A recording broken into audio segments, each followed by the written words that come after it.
दोस्तों नमस्कार। मैं शिवनाथ यादव मेटकरवादी। अभी आप लोगों ने समाचारों में देखा सुना कि पाकिस्तान की तरफ से आतंकी आए और 28 सैलानियों को मार दिए, जिसमें 2-3 सेना के भी जवान थे। उसके बाद क्या हुआ कि भारतीय सेना पाकिस्तान के जो आतंकवादियों के अड्डे थे उनको ध्वस्त कर दिए, जिसमें 90 आतंकवादी मारे गए। यहाँ तक तो बात ठीक थी। उसके बाद पाकिस्तान बौखला गया, वह जो है बमबारी करने लगा, जिसमें कुछ सैनिक के साथ साथ आम पब्लिक भी मारी गई। और ये जो हुआ सो हुआ ही। उसके बाद अमेरिका बीच में कूदता है और युद्ध विराम करवा देता है, और यहाँ के प्रधानमंत्री इनको ये नहीं मालूम कि कम से कम शिमला समझौता जो हुआ था उसको ये देख लेते। बस कुर्सी चाहिए बड़की, और क्या करना है क्या कर रहे हैं इनको पता नहीं है। जब संकट था देश के ऊपर तो ये भूमिगत हो गए थे, और वह जब सीज फायर हो गया तो फिर सामने आ गए। इस बारे में थोड़ा सा आप लोग इस वीडियो में देख रहे हैं, फिर आगे बात हो रही है। फर्जी खबरें। अब यही चिंतु लोग क्या कह रहे हैं। पापा को खुश करना जरूरी है। आज कुछ नहीं तो कुमार विश्वास को ही सुन लो। ये किस दिन के लिए पाल कर रख रखे हैं ये राफेल? इनमें क्या है? इन बच्चों से खिलाओगे इन्हें उड़ा के? क्या वो चिट्ठी घुमा के लाता हूँ आसमान में? इसी दिन के लिए है कि बताओ तमीज में रहो, पड़ोस में रहना, तमीज में रहो। पहले भी तो ऐसे ही किया था। क्या किया था मैडम गांधी ने? कितनी गाली दे लीजिए मैडम गांधी को। ये इंदिरा गांधी की बात कर रहे थे, किया था, बदतमीजी कर रहे थे। उसने कहा बदतमीजी नहीं करने दूंगी। और उस समय तो निक्सन था, बिना मिले चली आई थी शेरनी, गई थी यूनाइटेड नेशंस में। नटवर सिंह जी की किताब पढ़िए, one life is not enough. पढ़िए आपने?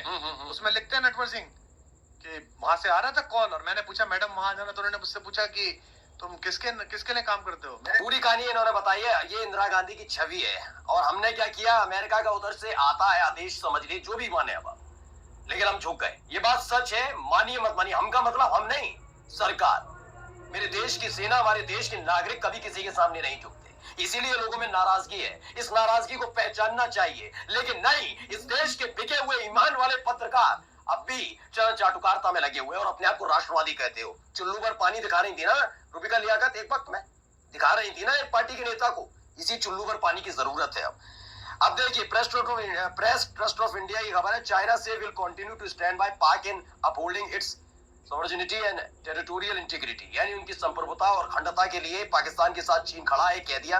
प्रभाकर कुमार मिश्रा एक पत्रकार है, वो पूछते हैं कि चीन कह रहा है कि पाकिस्तान के साथ है, इंडिया का कोई फ्रेंड क्यों नहीं कहता कि हमारे साथ है? कहां गए सारे पत्रकार? विश्व गुरु 56 इंची दुनिया में नाम बढ़ाया, जहां जाते हैं वहां का राष्ट्रीय अध्यक्ष पैर छूता है, गिड़गिड़ाता है, कहां है सारे के सारे? कहां है? कहीं नहीं। ये तमाशे थे और ये पैसा खर्च किया हुआ इवेंट था। आज ये स्पष्ट हो गया है, ये स्पष्ट हो गया है। इस देश की जनता को आपको बताना होगा वो कौन सी शर्तें हैं जिसका जिक्र ये गोदी मीडिया के एंकर और आपके नेता उछल उछल कर रहे हैं, जिन शर्तों पर ये सीज फायर हुआ है। क्या उस सीज फायर में इस बात का है कि पाकिस्तान हमला करता है तो एक्ट ऑफ वॉर माना जाएगा? और अगर है तो क्यों नहीं इसे एक्ट ऑफ वॉर माना गया कि जैसे ही सीज फायर हुआ उसके 2 घंटे के अंदर उसने हमला करना शुरू किया? आइए अगली खबर दिखाता हूं। ये देखिए, ये क्या कह रहा है, जरा इसको भी सुनिए। Ceasefire brokered by the Americans, and you heard Sir Keir Starmer about it. The Saudis are part of it. Our friends, China and Turks have been supporting. मैं बताता हूँ क्या है इसमें। बताया गया है, बड़ी खबर। अभिषेक उपाध्याय कहते हैं यूके में, यानी ब्रिटेन में, पाकिस्तान के हाई कमिश्नर है मोहम्मद फैसल का बयान आया, भारत और पाकिस्तान के बीच युद्ध विराम की डील में अमेरिका के साथ सऊदी अरब का रोल है, कहा जा रहा है। युद्ध विराम की इस डील में चीन और तुर्की ने भी साथ दिया है, यानी चीन भी साथ था, तुर्की भी साथ था, सऊदी अरब साथ था, अमेरिका ने बीच में आकर ऐलान किया। और सोचिए, हमारे देश से पहले अमेरिका ऐलान कर रहा है कि भारत पाकिस्तान के बीच सीज फायर होने जा रहा है। हैसियत देखिए अमेरिका की। अमेरिका की हैसियत अभी एक और दिखा रहा हूं। देखिए ये कहाँ चले गए भाई साहब, इन भाई साहब को तो बहुत दिनों से ढूंढा जा रहा है। इसलिए एग्रेसिव हूँ कि जम्मू एंड कश्मीर के पीए को भारत का बस यही करवा लो। एग्रेसिव ना हो, जान दे देंगे इसके लिए। अशोक कुमार पांडे लिखते हैं, शुक्रिया महेंद्र ट्वीट्स इस वीडियो के लिए। पीओके पर जान देने की बात की थी, जुबान दे दी अमेरिका को और लौट आए। बिल्कुल, इस जवाब तो अब सरकार को देना होगा। ये देखिए, ये उस वक्त का वीडियो, अब बहुत सारे आ रहे हैं, सारे इनके अपने लोग ही दे रहे हैं। ये उल्टी गंगा चोर चले, मैं हैरान हूँ जी। पाकिस्तान हमको मार के चला गया, पाकिस्तान ने हम पर हमला बोल दिया मुंबई में, और हमारे मंत्री जी अमेरिका गए और रोने लगे, ओबामा ओबामा, ये हमको बस सोचिए, ये आज मैं कहता नहीं हूँ अपने देश के प्रधानमंत्री के बारे में नहीं बोलना चाहिए, लेकिन ये खिल्ली उड़ा रहे हैं मोदी साहब, और अपने क्या किया भूल गए। ये हाल है इनकी कि बस वही कुर्सी चाहिए प्रधानमंत्री।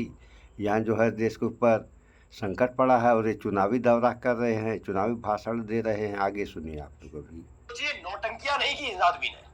आज क्या किया आपने, आज क्या किया आपने?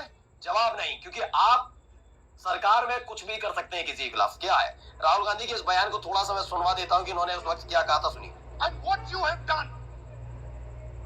have done is you have brought them together. Today, do not be under any illusion. Do not underestimate the force that is standing in front of you. Do not underestimate the power that stands in front of us. बिल्कुल सही बात। हम राष्ट्रवाद सबके मन में होता है, और उसे दर्शाने के लिए मुझे रूबिका लियाकत और ये तमाम बिके हुए चैनल और बीजेपी के नेताओं का सर्टिफिकेट नहीं चाहिए। लेकिन ये बात भी देखनी होगी कि हम वैश्विक तौर पर कितने, क्योंकि जब भी कोई सरकार फैसला लेती है ना, तो उससे पहले वैश्विक स्थिति को समझना पड़ता है। उस वैश्विक स्थिति में मोदी सरकार ने हमें कहां लाकर खड़ा किया, इसको सोचना होगा। हमारे सामने सिर्फ क्या पाकिस्तान दुश्मन के तौर पर है, नहीं, इसके आगे की कहानी भी हमें समझनी होगी। हम किन किन लोगों से घिरे हुए और कितने लोग हमारे साथ खड़े हैं, सोचना जरूरी है। इस दौर में मोदी सरकार ने हमें कहां लाकर खड़ा किया है और क्यों इस सीज फायर के लिए हमें पीछे पैर खींचने पड़े, ये सोचना होगा। अब देखिए, डोनाल्ड ट्रंप की हैसियत देखिए बढ़ गई ना। मैं भारत पाक दोनों देश के साथ व्यापार को काफी हद तक बढ़ाने जा रहा हूं। इसके अलावा मैं आप दोनों के साथ मिलकर ये देखने के लिए काम करूंगा कि क्या 1000 साल बाद कश्मीर के संबंध में कोई समाधान निकाला जा सकता है। इससे किसी ने कहा 1972 शिमला समझौता, उसके बाद हमारे देश की कोई भी सरकार आई हो, तो कोई भी का मतलब चाहे कांग्रेस की रहे, गठबंधन वाली सरकार जिसमें इंद्र कुमार गुजराल रहे, सब रहे, चंद्रशेखर रहे प्रधानमंत्री, सबको पता होगा, वीपी सिंह रहे, मैं कहता हूं अटल बिहारी वाजपेयी जी की सरकार रही हो, कभी किसी में मध्यस्थता कराने की हैसियत नहीं है, क्योंकि हमारा अपना मसला था, ये हमने साफ कह दिया था 1972 शिमला समझौता के बाद। तो शिमला समझौता में समझौता यही हुआ था कि जम्मू कश्मीर का मसला जो है ये द्विपक्षीय मामला है, इसमें तीसरा कोई हस्तक्षेप नहीं करेगा। और आज के समय ट्रंप ने हस्तक्षेप कर दिया, तो ऐसा क्यों किया, इसका जवाब कौन देगा?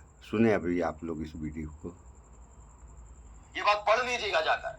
लेकिन आज इसकी इतनी हैसियत आती है, डोनाल्ड ट्रंप कहते हैं कि हम कश्मीर का मुद्दा समाधान निकालने की कोशिश करें। कैसे आई? कहीं ना कहीं कोई बात है ना जिन शर्तों का जगह। अब ये देखिए, डॉक्टर निशिकांत दुबे, इनका अलग ज्ञान है।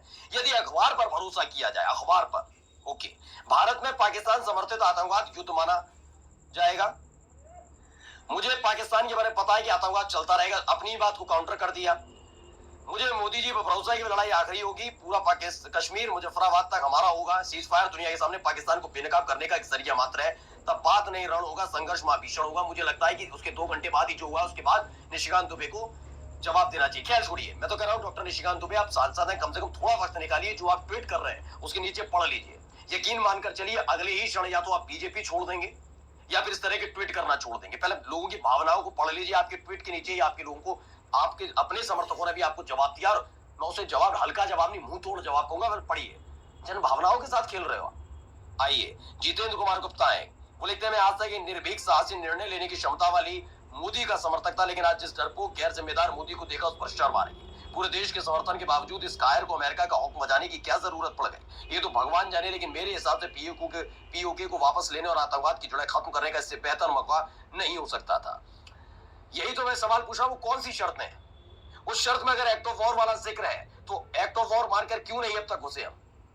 क्यों नहीं?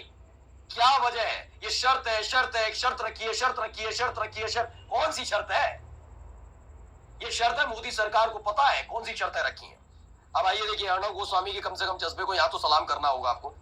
When we haven't even agreed that this is a matter which requires his intervention. I mean, with the greatest of respect to the American president, he has no idea about the ground situation. He has no idea about what's happening here. Till a few days back, he said that this is not for him to look into, and now he's congratulating both countries. बिल्कुल, एक थे बेचारा अर्नब चाचा पापा को के धोखे को बर्दाश्त नहीं कर पाया, भगवान की आत्मा। ये मैं ये नहीं कहूंगा, लेकिन कम से कम ये पत्रकारिता का एक मानक ये तो होना चाहिए, रूपी का लियाकत की तरह नहीं कि अब भी चरण वंदना करने में लगी हुई है। कम से कम इस पर थोड़ा सोचना चाहिए। इस देश के पत्रकार थोड़ा तो नैतिकता रखो। अब राष्ट्रवाद दूसरों को सिखाते हो, थोड़ा तो राष्ट्रवादी भी बनो। कम से कम इन्हीं से सीख लो जो कल तक मोदी मोदी मोदी मोदी करते रहते, आज कम से कम कुछ कह तो रहे। अजीत भारती पढ़िए, कुछ ऐसी चीजें जो पढ़ूंगा नहीं मैं, लेकिन आपको पढ़ने बस बता सकता हूँ। वैश्याओं के ब्रह्मचर्य की कस्मों का कोई महत्व नहीं होता। हमने क्या इससे पहले नहीं सुना कि यदि पाकिस्तान ने ऐसा किया फिर किया तो हम ये कर देंगे, पर हुआ क्या वैसा? हम कितना भी बोलें कि हमने फायरिंग पर विराम अपनी शर्तों पर लगाया, पर सत्य ये है कि पाकिस्तान अपनी हर शर्त को अपने लिंग के अग्रभाग पर ही रखता है। मतलब जिस तरीके की शब्दावली में बहुत गंदा लिखा है इन्होंने, लेकिन गुस्से में लिखा है। और एक मुझे लगता है ये गुस्सा जायज भी, क्योंकि यही लोग तो थे जो लगातार ऐसे लोगों को आपने खड़ा किया। आपको लगा कि यही आपकी ताकत है। अब देखिए ये आप, मुझे नहीं लगता कि किसी आलोचक की अब जरूरत है। देश की भावनाओं को के साथ जो खिलवाड़ हुआ उसको लेकर नाराजगी लोगों के मन में है।